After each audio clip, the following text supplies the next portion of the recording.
Vous nous suivez de partout à travers le monde, mesdames, messieurs, bonsoir et bienvenue aux 20h.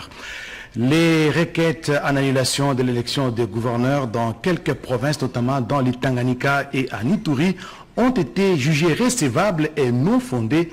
Et donc Jean Bamanissa Saïdi et Zoé Kabila Mwanzambala ne sont plus des gouverneurs des provinces. Vous allez découvrir dans cette édition d'information. Et puis sachez que cette mort et plusieurs blessés, c'est le bilan provisoire de l'accident de circulation survenu aujourd'hui dans les périmètres de l'aéroport de Ndjili.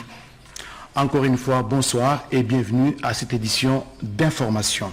Le président de la République et chef de l'État, Félix Antoine Tshisekedi Tshilombo, vient d'arriver aujourd'hui même à Goma, dans la province du Nord Kivu, après l'étape de Beni Kasindi et Butembo, où vous l'avez suivi. Il a échangé avec les forces vives de la population, un échange franc et sans tabou. Il a répondu à toutes les questions que les forces vives de ces deux provinces, donc la province du Nord Kivu et de l'Ituri, lui ont posées. Restons dans la province de l'Ituri où le chef de l'État Félix Antoine Tshisekedi Tshilombo a prêté une oreille attentive aux forces vives. Aux doléances des forces vives de la province de l'Ituri, des questions sans tabou ont été posées au président de la République, notamment sur la sécurité de personnes et de leurs biens dans cette partie de la République. Je vous propose de suivre cet extrait sélectionné pour vous par Blaise Boko Kiasansa. J'ai décidé d'ordonner l'état de siège dans la province d'Ituri et dans celle du Nord Kivu. Cela tout simplement pour montrer à ceux-là qui pensent qu'ils ont le monopole de la violence, du désordre et du chaos, qu'il y a un État que je compte faire respecter, et un État qui est beaucoup plus puissant qu'eux et qui à la longue aura raison d'eux. Et je peux dire avec satisfaction, à la suite de, je crois, le représentant des chefs coutumiers, qu'il y a déjà des points positifs, notamment la sécurité assurée sur la RN 27, qui aujourd'hui est rentable même par les paisibles citoyens. Il ne faut pas nécessairement être armé jusqu'aux dents pour fréquenter ce tronçon. Donc c'est déjà des points positifs. Mais je vous ai dit que la situation est complexe et elle dure depuis une vingtaine d'années. Ce n'est pas en un mois d'état de siège que l'on va tout régler. Donc s'il vous plaît, soyez indulgents, mais surtout soyez patients. C'est un travail de longue haleine qui doit se faire, minutieux et méticuleux, parce qu'il faut détricoter tout ce qui s'est fait ici pendant une vingtaine d'années, qui a pris corps, qui a pris racine, et qui est devenu un système. On ne déboulonne pas un système du jour au lendemain. J'en sais quelque chose.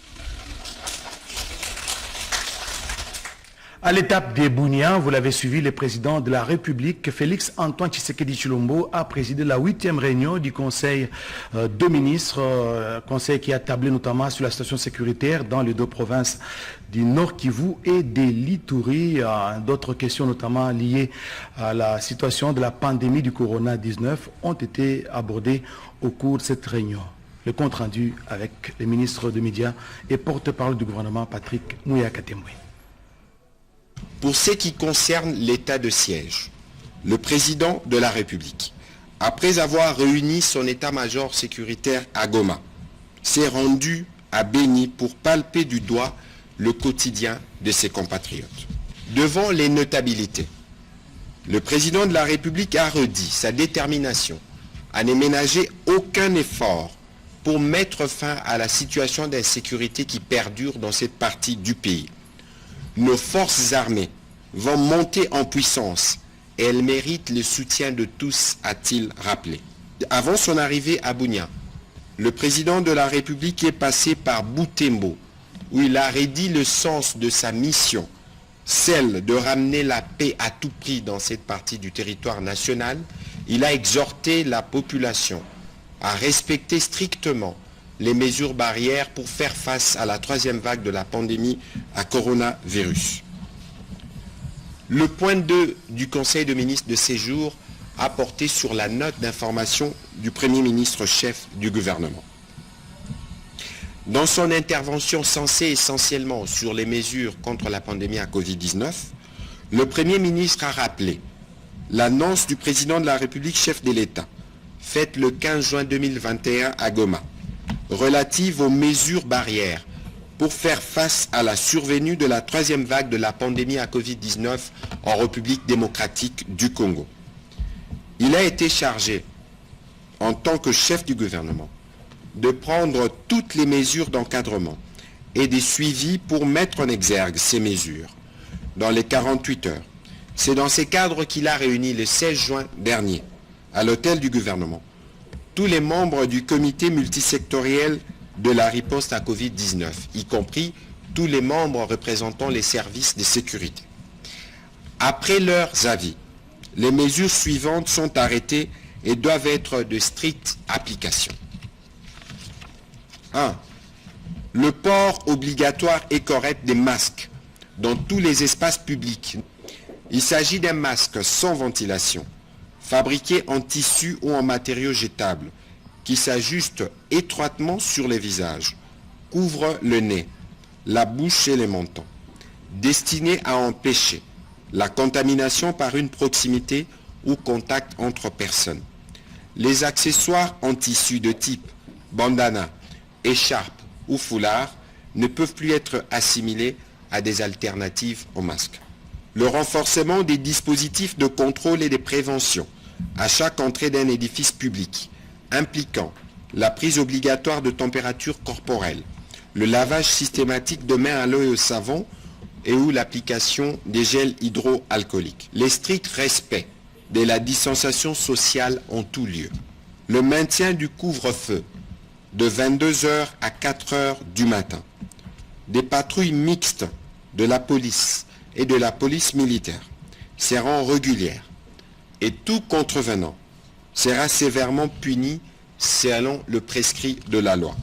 Tous les bars, terrasses, discothèques et boîtes de nuit restent fermés. Cependant, les restaurants sont autorisés à fonctionner jusqu'à 21h à une capacité d'accueil ne dépensant pas 50%. Les habitants du territoire d'Irumu, nous sommes dans la province de l'Ituri, réclament les retours de la paix pour le développement de leur contrée. Françoise Bouela-Bouaki, qui séjourne dans la province de l'Ituri, principalement à Bunia, a rencontré quelques-uns parmi eux et nous propose ce reportage. Lorsqu'il y a 2 mois, les miliciens Chiriakilima avaient attaqué Nyarachari, dans leur progression, ils ont été stoppés par l'armée régulière dans le groupement Tsere. Le chef Batagura avait appelé les renforts. Il y avait une attaque qui était venue jusqu'ici chez nous, à la frontière avec le groupement voisin. Alors j'avais fait tout moyen, j'ai appelé le commandant région qui était venu vers 5h du matin pour déloger ces miliciens. Nous sommes au territoire d'Irumu. Dans le groupement Tsere, les communautés Ema, Bira, Lendu et Alour vivent en parfaite harmonie. Près de 4000 déplacés y ont été accueillis. La population d'ici, au lieu de fuir, ils ont choisi que non, qu'ils restent ici. Tsere est constitué de 12 villages avec 10 000 âmes chacun. La fabrication de l'alcool artisanal appelé le toko aide cette femme à nouer les 2 bouts du mois.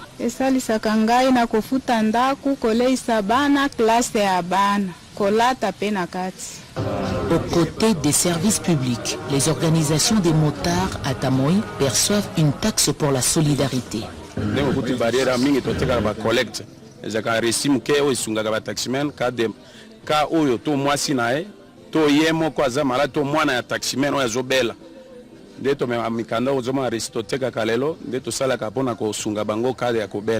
Puisque beaucoup ont trouvé refuge ici, fuyant les champs infestés par les rebelles, la vie coûte cher. L'état de siège constitue une espérance pour mettre fin à l'activisme des groupes armés.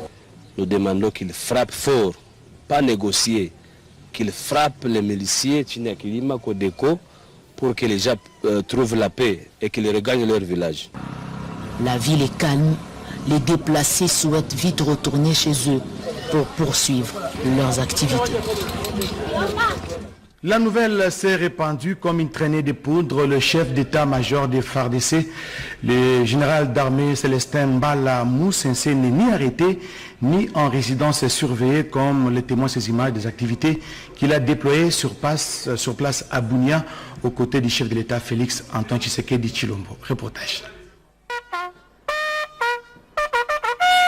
En mission de commandement et de contrôle en Ituri, le chef d'état-major général des forces armées de la République démocratique du Congo a reçu le briefing sur la situation sécuritaire et opérationnelle dans la province. Aux officiers réunis autour du général Bitangalo Clément, commandant de la 32e région militaire, et du général Kassongo Maloba Robert, commandant du secteur opérationnel de l'Ituri, le général d'armée Mbala Moussensé Célestin a donné des directives précises pour la restauration de la paix et de l'autorité de l'État dans l'ensemble de la province de l'Ituri. Arrivé à Goma le 10 juin 2021, à la tête d'une forte délégation, le général d'armée Mbala Moussensé Célestin est venu se rendre compte de l'évolution des opérations militaires menées dans le cadre de l'état de siège au Nord Kivu et en Ituri, comme le précise ici le général de brigade Ekenge Bomoussa Efomi Sylvain, commandant adjoint du service de communication et d'information des forces armées. Il a été à Goma, il a travaillé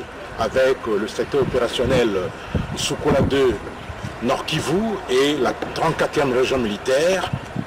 Il s'est rendu à Béni pour travailler avec le secteur opérationnel Sokola 1 Grand Nord, et aujourd'hui il a évalué la situation opérationnelle dans le secteur opérationnel de l'Ituri. Dans l'ensemble, tout se passe comme il se doit pour que la paix, la sécurité et l'autorité de l'État soient restaurées dans l'ensemble des deux provinces, le Nord Kivu et l'Ituri. Au chef d'état-major général des forces armées de la République démocratique du Congo.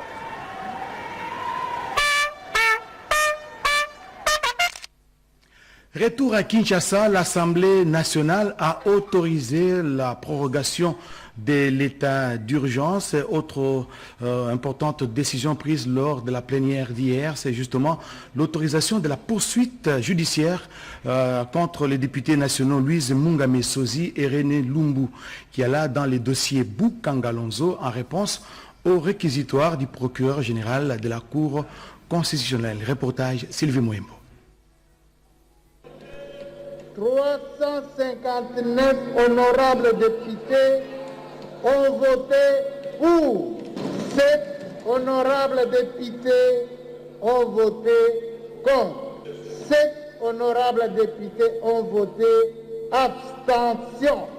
En conséquence, conformément à l'article 102, alinéa 6 du règlement intérieur de l'Assemblée nationale, l'Assemblée plénière adopte à la grande majorité de ses membres la résolution portant autorisation d'instruction contre les honorables députés nationaux Munga Messozi Louise et Lumbukiala René. J'ajoute, pour la bonne compréhension, les honorables députés comparaîtront devant le procureur général avec les immunités des honorables députés. Je vous remercie.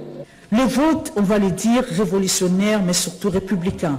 Le président de l'Assemblée nationale, Christophe Mbrosoko-Diapwanga, a donné le verdict. Il est sans appel sur le réquisitoire du procureur général près la Cour constitutionnelle sur l'autorisation d'instruction du dossier à charge de 2 députés nationaux, à savoir Louise Mungame Sozi et Lumbu Kiala, sur le dossier Africom concessionnaire du projet Boukangalonzo.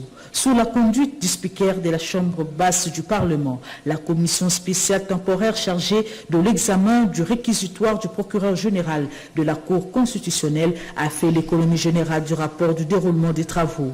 Selon le rapporteur de cette commission, Geneviève Inagossi Bouloï-Bambi, le procureur général près la Cour constitutionnelle a argumenté sur les dispositions de l'article 75 de la loi sur la procédure devant la Cour de cassation qui fait allusion à la demande d'autorisation d'instruction si ce n'est pas synonyme de levée d'immunité. Plusieurs des députés nationaux se sont exprimés sur la correspondance du procureur général et ont félicité Louise Munga et Lumbu Kiala qui se sont présentés devant la commission spéciale temporaire sans encombre. Au finish, l'Assemblée plénière a adopté la résolution du rapport moyennant quelques amendements. Au cours de la même plénière, les élus légitimes du peuple ont adopté la prorogation de l'état de siège dans une partie de la République. Absente de la plénière, la ministre d'État, ministre de la Justice, était représentée par son collègue du développement rural. Vous avez suivi, l'état de siège a été donc prorogé au niveau de l'Assemblée nationale. La situation de l'Assemblée provinciale de Kinshasa est préoccupante. La question a été examinée lors de la rencontre entre le président du Sénat, Modeste Bahati-Lukwebo, et les élus provinciaux de Kinshasa. Ces élus sont venus faire également part au président du Sénat de la décision de fermeture de l'Assemblée provinciale de Kinshasa, une décision qu'ils jugent illégale. Reportage Sandra Nyaki. Les tensions incessantes à l'Assemblée provinciale de Kinshasa sont une réelle préoccupation pour la ville qui veut se moderniser et vite. Les députés provinciaux de Kinshasa, membres de l'Union sacrée de la Nation, ont toqué la porte du président du Sénat, Modeste Bahati-Lukwebo. Ils jugent illégale la décision de fermer leur agora. De leur point de vue, la raison de la troisième vague de Covid-19 évoquée par le président de l'Assemblée provinciale de Kinshasa, Godem Poi, est fallacieuse et n'est qu'un moyen de soustraire le gouverneur Gentini Ngobila de répondre à une question orale avec débat lui adressée par l'honorable Mike Mukebai. Le chef de l'État, qui plus est, a autorisé aux églises, aux écoles, aux universités de fonctionner normalement. Alors comment expliquer qu'une institution qui n'a que 48 membres, l'Assemblée provinciale de Kinshasa, 48 députés, ne puisse pas se réunir de par la volonté d'un seul individu? Un mémo reprenant toutes les doléances ont été remis au président du Sénat qui a promis d'en faire part à qui de droit pour qu'une solution définitive soit trouvée aux problèmes qui gangrènent cette institution provinciale, le Sénat étant l'émanation des provinces. Les relations bilatérales entre la RDC et la Corée sont au beau fixe. Le président du Sénat et l'ambassadeur du pays au matin calme ont passé au peigne fin les différentes questions relatives à l'excellence de ces relations tout en mettant l'accent sur la coopération parlementaire et économique. Modeste Bahati-Lukwebo a informé son hôte des initiatives du Sénat qui visent à adopter les lois pour promouvoir le partenariat public-privé et améliorer le climat des affaires pour attirer plus d'investisseurs au pays de Lumumba.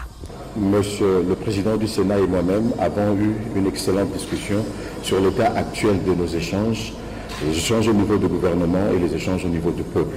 Et ce partenariat a accru au niveau de l'économie, de la politique et de l'assistance au développement. Nous nous sommes rassurés que nous allons continuer à renforcer ce partenariat qui est déjà solide à ce niveau. Monsieur le Président a aussi exprimé le vœu selon lequel il voudrait que les échanges entre les deux parlements puissent aussi croître. Et je me suis aussi engagé pour davantage promouvoir les échanges entre les deux parlements aussi. Des investisseurs américains disposés à accompagner l'action du gouvernement Sama Lukonde. Cette délégation a été reçue aujourd'hui par le Premier ministre Jean-Michel Sama Lukonde Kyenge à l'hôtel du gouvernement, nous disent Pati Tondouangou, Marcel Moubenga et bienvenue Lusala. Intéressée par les secteurs de l'agriculture, de l'environnement et de l'énergie, une délégation des investisseurs américains conduite par la ministre déléguée près le ministre des Affaires sociales Irène Sambo est venue informer le Premier ministre Jean-Michel Sama Lukonde Kyenge de son engagement d'accompagner son gouvernement dans ces différents domaines.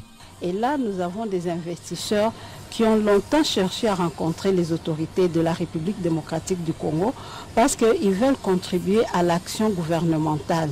Nous avons le fleuve Congo, nous avons des rivières, mais pour que la population accède à l'eau potable, c'est tout un problème. Et le Premier ministre étant le chef du gouvernement, c'était que normal que nous puissions les amener, qu'ils les écoutent avant qu'ils ne puissent rencontrer les ministres sectoriels. Après cette rencontre avec les chefs du gouvernement, la prochaine étape sera consacrée à la technique où il est prévu des discussions avec les ministres sectoriels.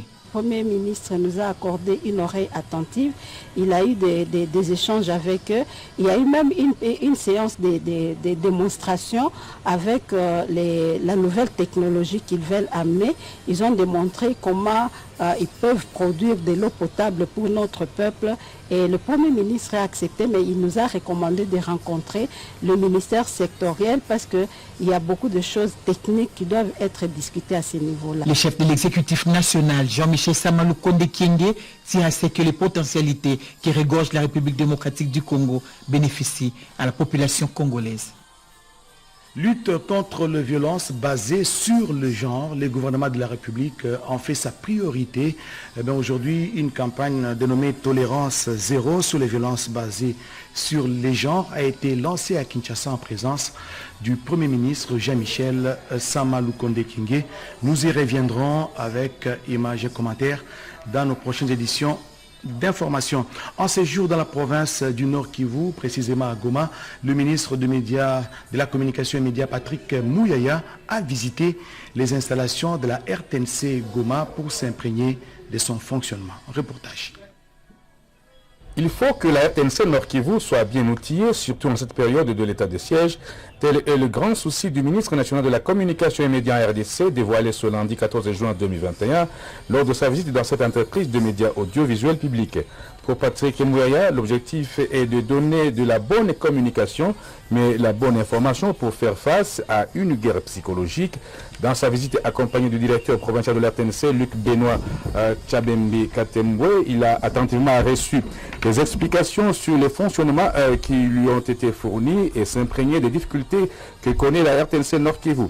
Le ministre national de la Communication et Médias a tour à tour visité la régie finale, le plateau de la RT Télévision, le studio radio, la cellule de montage et la salle de rédaction. Pour cette dernière, il a été informé de la vétusté de matériel de production.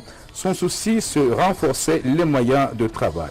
D'abord, je suis venu encourager toute l'équipe de la RTNC ici parce qu'elle a travaillé pendant la période de l'éruption, elle a donné de son meilleur pour que l'information passe.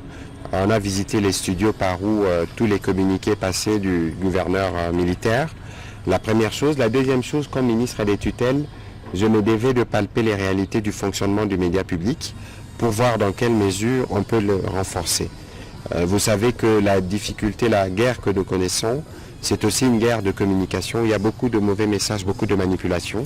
Il y a un besoin de calibrer l'information officielle pour que la population puisse être bien informée. J'ai aussi eu le privilège d'être associé à la réunion avec l'UNPC, les différents journalistes qui opèrent sur la place de Goma. Les messages sont les mêmes, il faut continuer à être résilient.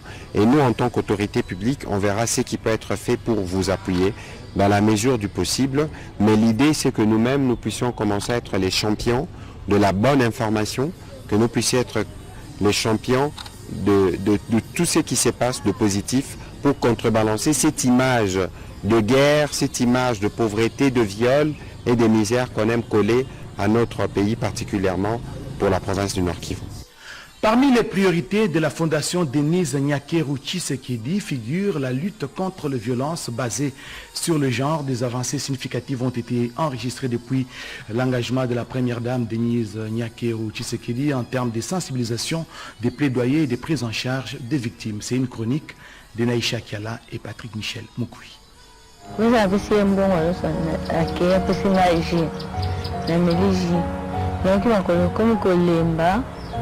omoka vertige na kokoya kolomka na lamuki nazomitrouve naza na bilambati na nzoto akoyebisa ngai nini yo soko eloko esalami awa soko koyebisa motu mpa na bino yeba na koboma yo. Il faut l'avoir vécu pour en mesurer la souffrance. Elles sont nombreuses dans le pays, ces femmes et jeunes filles qui ont subi des atrocités aussi bien à Kinshasa que dans le reste du pays et qui sont condamnées à vivre avec ce souvenir. Les violences sexuelles basées sur le genre, un fléau qui touche à la dignité de la femme et de la jeune fille, beaucoup plus celles vivant en zone de conflit. Depuis pratiquement 2 ans, la première dame de la République, Denise Nyakero Tshisekedi, s'est engagée à combattre ce forme de violence en mettant un accent sur la sensibilisation, le plaidoyer et la prise en charge de victimes. Un combat qui part de l'Est du pays considéré comme l'épicentre de violences sexuelles basées sur le genre. Pour sa première itinérance en province en 2019, la première dame est allée à Goma et Bukavu à la rencontre des survivantes. Avec l'appui de l'INFPA et son partenaire sur la question, du matériel ont été remis aux hôpitaux Keishero, Il Africa, Pandi et HG Walungu qui assurent une prise en charge holistique des victimes. Pour l'épouse du chef de l'État, l'un des moyens les plus efficaces de lutte contre les violences basées sur le genre reste la prévention. À travers le concept Génération Égalité lancé dans le Kasaï, Denise Nyakero Tshisekedi a offert une plateforme d'échange à 988 femmes et jeunes filles du Nord et Sud Kivu, du Grand Kasaï et du Congo central sur cette question aussi cruciale. Denise Nyakero Tshisekedi a dans cette même lignée invité les forces armées congolaises à s'approprier la lutte. 11 commandants d'unités ont signé des actes d'engagement sur honneur à prévenir et réprimer les violences sexuelles sous toutes les formes. Fort de son engagement, le bureau du secrétaire général des Nations Unies pour les violences basées sur le genre en zone de conflit a décerné il y a quelques mois le titre de championne à l'épouse du chef de l'État. Une responsabilité que Denise Nyakero Tshisekedi continue d'assumer avec beaucoup de détermination à travers sa personne et la fondation qui porte son nom. Je l'ai dit à l'ouverture de ce journal, 25 dossiers, notamment ceux de gouverneurs déchus, de gouverneurs de province bien sûr déchus, étaient sous examen hier à la Cour constitutionnelle ici à Kinshasa. Bon nombre de ces dossiers ont été jugés recevables mais non fondés. Ainsi a été confirmé par exemple la déchéance de gouverneurs tels que Jones Maweja du Kasaï oriental, Jean Bamanissa Saïdi de l'Ituri et Zoé Kabila Mwanzambala du Tanganyika. Et par contre, Augustin Moussafiri du Mani a été, en plus de la destitution, il a été conduit à la prison centrale de Makala. Reportage. 12 ont suivi la procédure normale et 13 ont été examinés suivant la procédure de filtrage. Cette dernière permet d'écarter du cours normal des requêtes dont les objets ne relèvent manifestement pas de la compétence de la Cour constitutionnelle ou celles qui sont simplement irrecevables. La requête en inconstitutionnalité de la décision de l'Assemblée provinciale du Kasaï portant adoption de la motion de censure contre le gouverneur de province du Kasaï et son corollaire et la résolution portant sa déchéance a été déclarée recevable et fondée, ce qui a comme conséquence la réhabilitation du gouverneur Dieudonné Piémé. Le gouverneur du Kasaï oriental, Jean Maouidja Mouteba, a vu sa requête déclarée recevable mais non fondée, d'où la confirmation de sa destitution. Même confirmation de destitution pour le gouverneur de la Chopo, Louis-Marie Wale Lufungula, dont la requête a été déclarée recevable mais non fondée. La requête de Zoé Mwanzambala Kabila à la motion de censure de l'Assemblée provinciale du Tanganyika a été elle aussi déclarée recevable mais non fondée. D'échéance également confirmée. Même scénario pour le gouverneur de l'Ituri, Jean Bamanissa Saïdi, qui a été débouté par la Cour constitutionnelle. Quant à la requête de Néron Bungumbungu, vice-gouverneur de la ville-province de Kinshasa, elle a été déclarée recevable mais non fondée. Augu Moussafiri, gouverneur de la province du Maniema, et son vice-gouverneur Jean-Pierre Amadi ont subi le même sort, la requête étant jugée recevable mais non fondée. Voilà, nous allons nous rendre en dehors de frontières nationales pour parler de cette deuxième journée du Forum mondial sur la diplomatie organisée en Turquie. La RDC est valablement représentée par le vice-ministre des Affaires étrangères, Sami Adoubango. Edichala.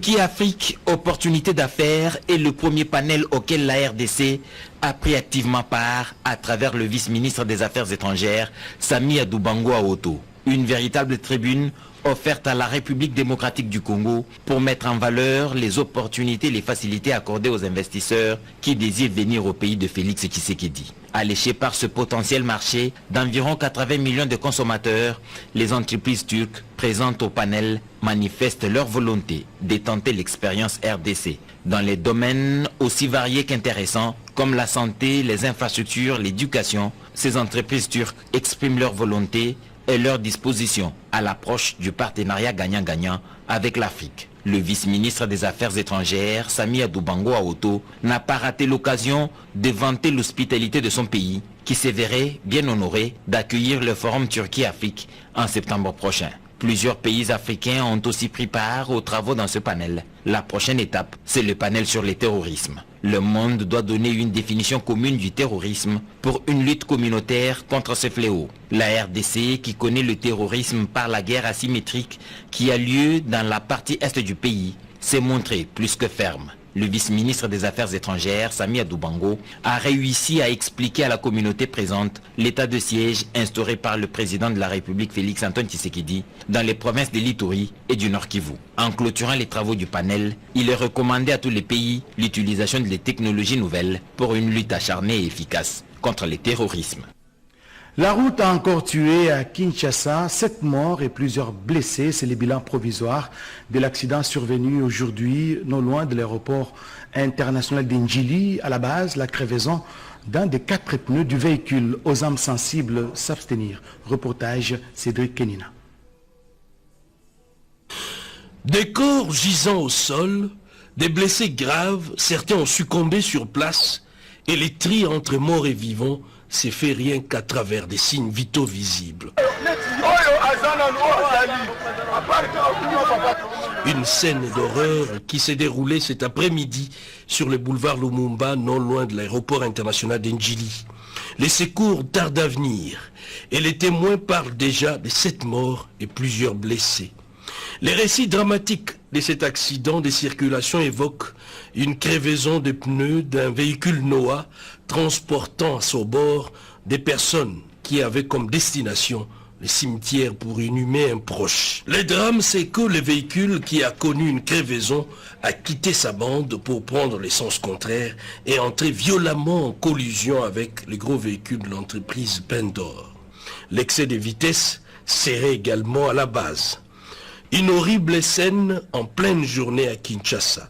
Cela remet en surface la question récurrente sur la sécurité routière, mais aussi celle de l'état de nos véhicules dans des grandes agglomérations et villes du pays. Le responsable des entreprises publiques continue à défiler au ministère du portefeuille et leur tutelle avec la ministre d'État Adel Kainda Maïna. Il était question de faire l'état des lieux de ces entreprises afin de bénéficier de l'appui du gouvernement. Reportage Angèle Mabialala. Créé en 1950, Kisenge Manganèse a arrêté l'exploitation du manganèse il y a environ 40 ans, faute de voies d'évacuation de minerais. Après 3 décennies, cette entreprise présente des dégâts collatéraux causés par la guerre civile du Shabbat d'antan. En ce qui concerne la maintenance, nous devons redéfinir cette politique parce qu'avec tous ces équipements qui ne fonctionnent plus, on ne peut plus assurer une maintenance correcte. La princesse Adel Kainda Maïna, qui était administrateur il y a peu à Kisenge Manganèse, avant sa nomination au poste de ministre d'État, a promis tout son soutien. Dès le mois prochain de juillet, parmi les partenaires qui se sont présentés, vous devriez maintenant être strict que s'ils n'arrivent pas à honorer, de résilier le contrat ou l'accord qui était signé. Évoluant à Kasumbalesa avec plus de 2600 logements, pour la plupart occupés par le personnel non actif, la Sodimco vit sa précarité. Son comité de gestion lance un appel de détresse au gouvernement de la République. La société de l'entreprise n'est pas très brillante, si bien que les dettes sociales s'accumulent, qui sont en décembre 2019 et ça s'était élevé à fin 2020. Le numéro 1 du portefeuille promet d'être leur avocate auprès du gouvernement. Le ministère vous accompagnera pour rentabiliser la production. Tous les indicateurs condamnent certaines entreprises à la disparition comme opérateurs miniers. Les responsables appellent donc le président de la République à s'impliquer personnellement pour que les travailleurs trouvent gain de cause. À ce sujet, le ministre d'État, ministre du portefeuille, Mme Adel Kainda Maïna, porte à la connaissance du public qu'un groupe mafieux s'emploie sur les réseaux sociaux à promettre du travail à des individus moyennant une somme d'argent au nom de la ministre d'État, ministre du portefeuille princesse Adèle Kaïndamaïna.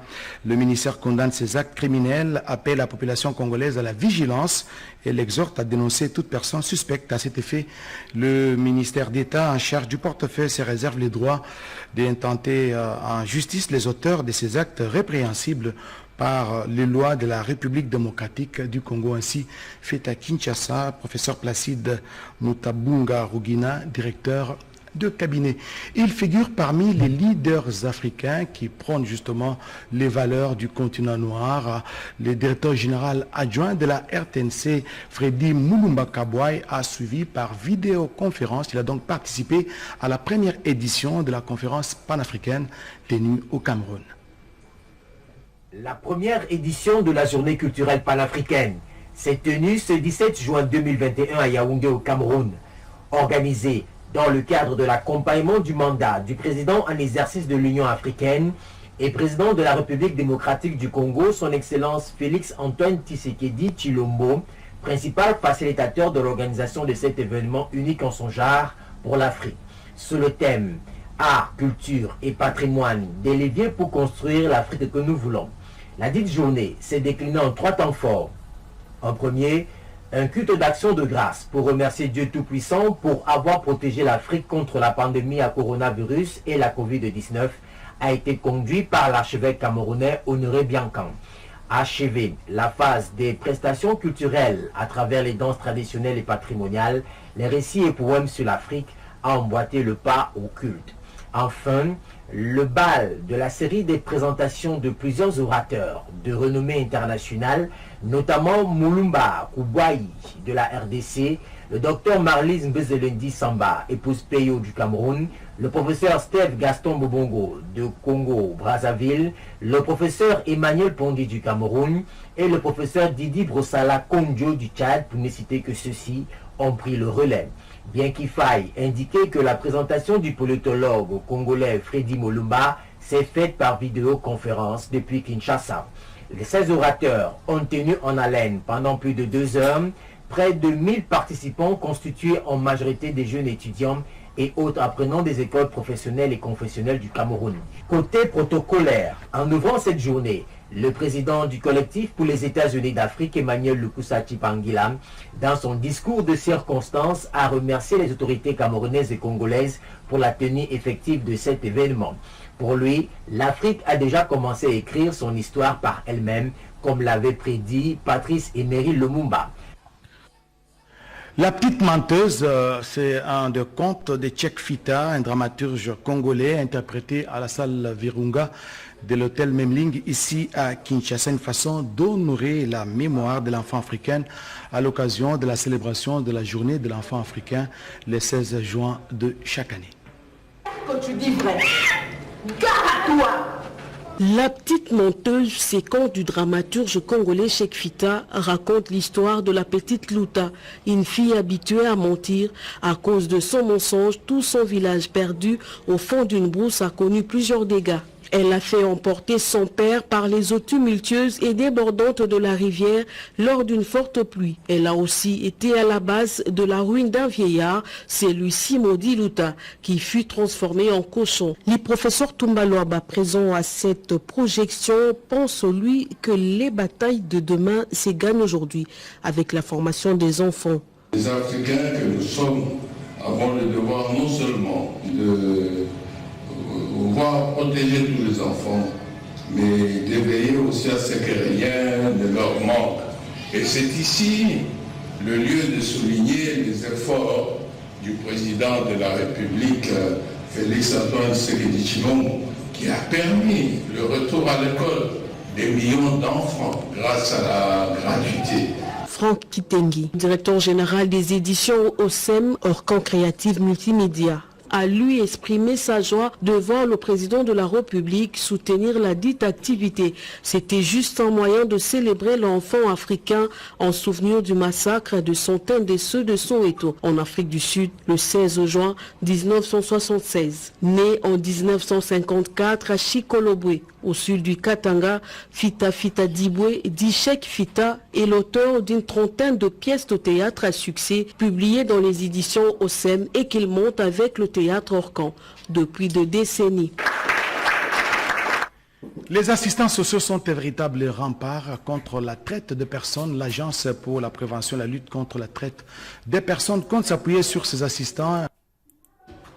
Il s'est tenu à Kinshasa, à la Gombe, à l'hôtel Sultani, l'atelier de sensibilisation sur la traite des personnes à l'intention des assistants sociaux œuvrant au sein des tribunaux pour enfants de Kinshasa. Dans son mot d'ouverture, le coordonnateur adjoint de l'Agence pour la prévention et la lutte contre la traite des personnes a brossé l'importance de cet atelier et l'objectif poursuivi par la PLTP, l'USAID et l'OIM. Dans le cadre de la prévention, nous avons estimé cette fois-ci sensibiliser les assistants sociaux qui travaillent auprès des tribunaux des enfants. C'est la particularité de cet atelier. Parce que les assistants sociaux sont généralement chargés de la prise en charge des victimes, de leur encadrement, de leur réhabilitation ainsi que de leur inclusion dans la société. Ils peuvent retrouver leur famille à la fin. Un phénomène qui gangrène le monde entier. Les informations sur la traite de personnes doivent être connues de tous, particulièrement des acteurs des différents secteurs de la vie. Elie Tello, conseiller technique à l'OIM, a mis un accent sur les indicateurs qui définissent la traite des personnes et l'importance d'une sensibilisation des assistants sociaux qui sont plus souvent en contact avec ces victimes. Les enfants sont particulièrement victimes de la traite des personnes en RDC sous forme de mendicité forcée, sous forme de mariage forcé, sous forme d'exploitation sexuelle et aussi sous forme d'enrôlement forcé dans les groupes armés. Élargir les connaissances sur la traite des personnes et être en mesure de différencier celles-ci à d'autres formes de violence est l'objectif principal de cet atelier. La SOCODA, Société congolaise des droits d'auteur et droits voisins, était l'objet d'une visite des personnes indésirables. Un groupe des badauds a visité ces installations et les ont saccagées. Les sociétaires affiliés à la SOCODA ont exprimé leur amertume dans ce reportage signé José Baïtouambo. L'attaque du siège de la Société congolaise de droits d'auteur par les éléments non contrôlés a indigné les artistes de toutes les disciplines. Ces derniers ont accouru au siège pour s'enquérir de la situation.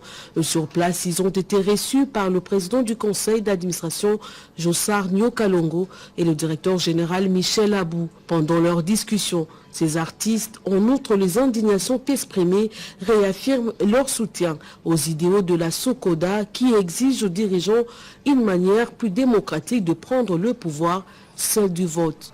Ils ont juste appelé tous ceux qui souhaitent occuper un poste au sein de la Société congolaise de droits d'auteur de s'y conformer aux normes en présentant leur candidature pour les votes prévus le 22 juillet lors de l'Assemblée générale. La transparence et la démocratie dans le choix de dirigeants, c'est aussi ça, l'état de droit voulu par le président de la République, Félix-Antoine Tshisekedi Tshilombo. La valorisation de l'art en République démocratique du Congo nécessite un train de mesures qui doit commencer sans doute par un meilleur fonctionnement de la Société congolaise des droits d'auteur. Mesdames et messieurs, c'est par ici que nous terminons ce journal. Une information principale et capitale à retenir. Le président de la République, Félix-Antoine Tshisekedi Tshilombo, vient de regagner Goma aujourd'hui après l'étape de Bunia dans la province de l'Ituri. Excellente soirée à tous. Au revoir.